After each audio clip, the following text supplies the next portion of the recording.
Hello, नमस्ते. कसे आहात सगळे? छान ना? आज मी आपल्यासाठी एक खूप महत्त्वाचा टॉपिक घेऊन आलेली आहे. आपल्यातल्या बरेच लोकांना केस गळतीचा प्रॉब्लेम आहे.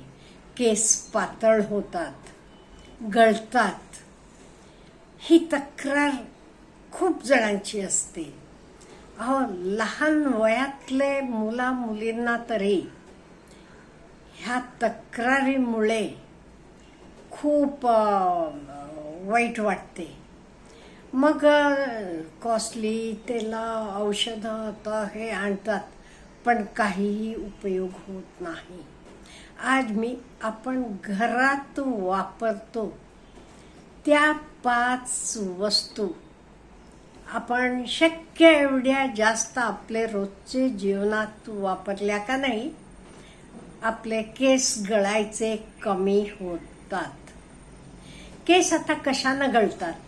केस गळतात म्हणजे आयर्न कमी आहे आणि प्रोटीन्स नाही आहेत किंवा न्यूट्रिशन कमी आहे, हे सगळे कारणानं केस गळतात. मग आपण त्याला योग्य ते पोषक गोष्टी दिल्या म्हणजे वर्ण लावून नाही, आपण जेवणात, पोटात, खाण्यात वापरायचं आहे. आणि ह्या सगळ्या आपल्या प्रत्येकाचे स्वयंपाकघरात ह्या वस्तू आहेत. त्या वस्तू सांगणार आहे मी, आणि फार अशा कॉस्टली पण नाहीत.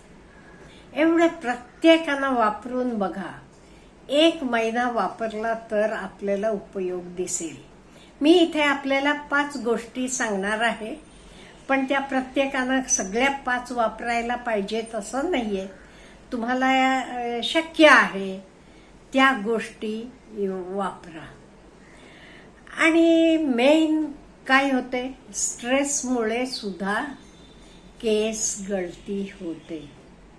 आयर्न कमी झालं तरी केस गळती होते. त्यामुळे आज मी ह्या 5 गोष्टी सांगणार आहे, त्या आपण प्रत्येकानं आपल्या घरात रोजचे जेवणात वापरायला पाहिजे असं मला वाटते.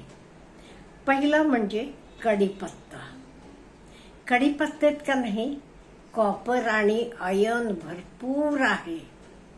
इवन आपले पालक ह्याच्यापेक्षाही ते जास्त आहे. त्यामुळे कढीपत्ता रोज वापरायला पाहिजे. आपण जनरली उपीट पोहे करतो. आमचे साऊथमध्ये तरी भाजी सांबार प्रत्येकाच्या फोडणीला कढीपत्त्याची फोडणी असते बघा. त्यामुळे साऊथमधले लोकांचे केस कम्पॅरेटिव्हली चांगले असतात. आणि हे तरी एखाद्याचे केस खूप गळतात. असे माणसाने काय करायला पाहिजे, उठल्यावर एक 4-5 पानं कढीपत्त्याची स्वच्छ धुवून खायची. चवून खा, खूप महत्वाचं आहे. आणि कढीपत्त्याचं थालीपीठ करता येते, डोसे करता येतात, किंवा बारीक वाळवून बारीक पावडर करून ठेवून तो सुद्धा वापरतात बरेच गोष्टींमध्ये.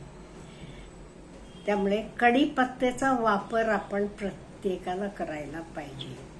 आपल्या घरात कढीपत्त्याचं झाड लावायला पाहिजे. नसलं की ॲटलिस्ट कुंडीत तरी एक कढीपत्त्याचं रोप आपण आणून लावायला पाहिजे. एवढं गुणकारी आहे, तर खूप महत्वाचं.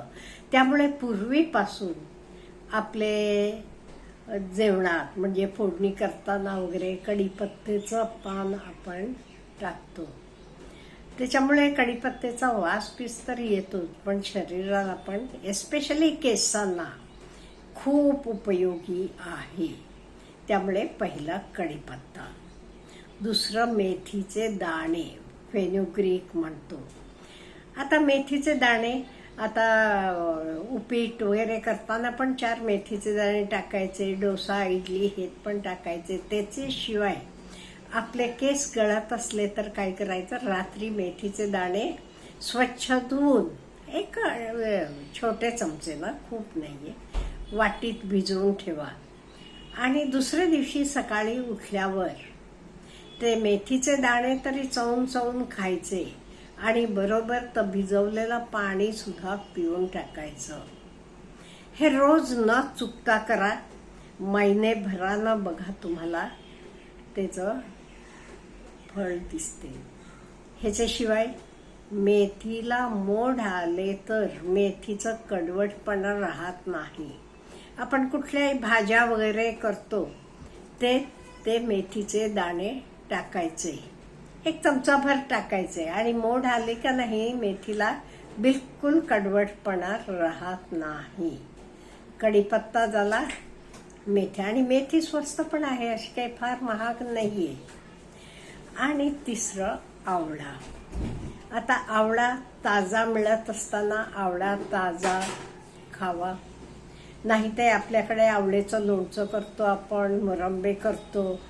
एवढंच काय, सुपारी सुद्धा आवळेची करून ठेवतो. म्हणजे ज्या सीझनमध्ये आवळा मिळत नाही तेव्हा सुद्धा आपण तो आवळा खाऊ शकतो. आणि मुरावळा, चटणी करताना आवळा वापरून आपण चटणी करू शकतो. त्यामुळे आवळेचं उपयोग खूप आहे आयुर्वेदात.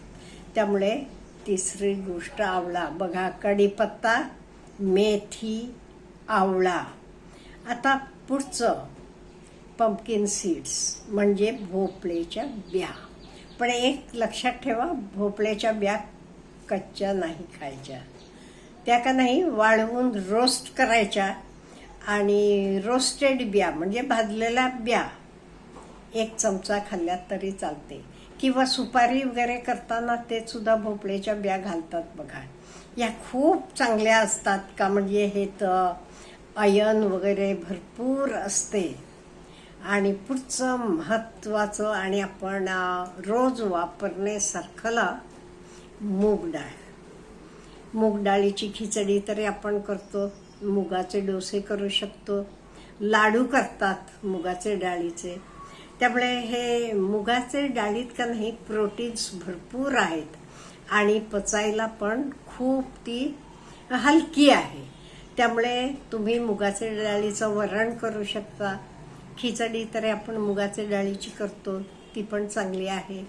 असा मुगाचे डाळीचे वेगवेगळे प्रकार करून पण आपण रोजचे आपले जीवनात वापरू शकतो.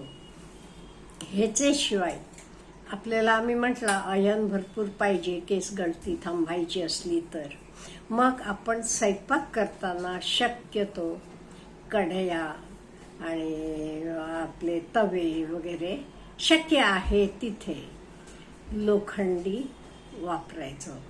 पालेभाजी वगैरे करताना लोखंडी कढई वापरायची. पोळी करायला, थालीपीठ करायला वगैरे लोखंडी तवा वापरायचा.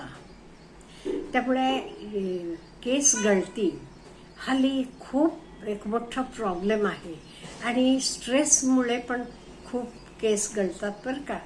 त्यामुळे मन आपलं शांत ठेवायचं. मन शांत ठेवायला तुम्ही हवं तर काय मेडिटेशन म्हणा किंवा तुम्हाला जे आवडते तर वापरू. तुम्हाला आनंद कशात मिळतो, टेन्शन येत नाही, अशा गोष्टी तुम्ही फॉलो करायला पाहिजे. म्हणजे आपलं टेन्शन कमी होते. कुठल्याही गोष्टीचं टेन्शन घेतलं म्हणजे स्ट्रेस घेतला की पण केस गळतात. आणि अशा वेळी देवावर श्रद्धा ठेवली, हो, जे काही देव करतो तर चांगल्यासाठी करतो, म्हणजे आपलं स्ट्रेस कमी होते. आणि रात्री शांतपणे झोपायची सवय करायची. झोपायचे आधी 2 तास ॲटलिस्ट आपला मोबाईल असू दे तर काही स्क्रीनपासून आपण लांब राहायचं, म्हणजे शांत झोप लागते. हे सगळं आपण वापरलं का नाही, तुम्ही 1 महिना वापरून बघा आणि मला सांगा. रोजचे जीवनात, रोजचे घरात आपण ह्या सगळ्या गोष्टी जास्तीत जास्त वापर चालू करूया आजपासून. एक म्हणजे लोखंडी कढया वगैरे, आणि कढीपत्ता वापरायचा, मेथीचे दाणे वापरायचे. काहीही करताना, मी तरी उपीट करताना सुद्धा ते छोटे चमचाभर मेथीचे दाणे टाकते. डोसा इडली करताना तेथही मेथीचे दाणे टाकते. आमटी करताना डाळ शिजत ठेवताना तेथ 1 चमचा मेथीचे दाणे टाकते. त्यामुळे हे सगळं आपण रोज एकदा सवय लावली का नाही अंगाला खूप चांगलं होतंय. आवळा मात्र सीझनमध्ये मिळतो. ताजा असताना ताजा खावा, नाही ते सुपारी करून ठेवा, लोणचं करून ठेवा, काही करा. आणि पंपकिन सीड्स म्हटलं रोस्ट करून म्हणजे भाजून खावा, कच्च्या खाऊ नका. मूगडाळ खूप पचायला पण हलकी, त्यामुळे रोजचे जेवणात सुद्धा आपण मूगडाळ वापरू शकतो.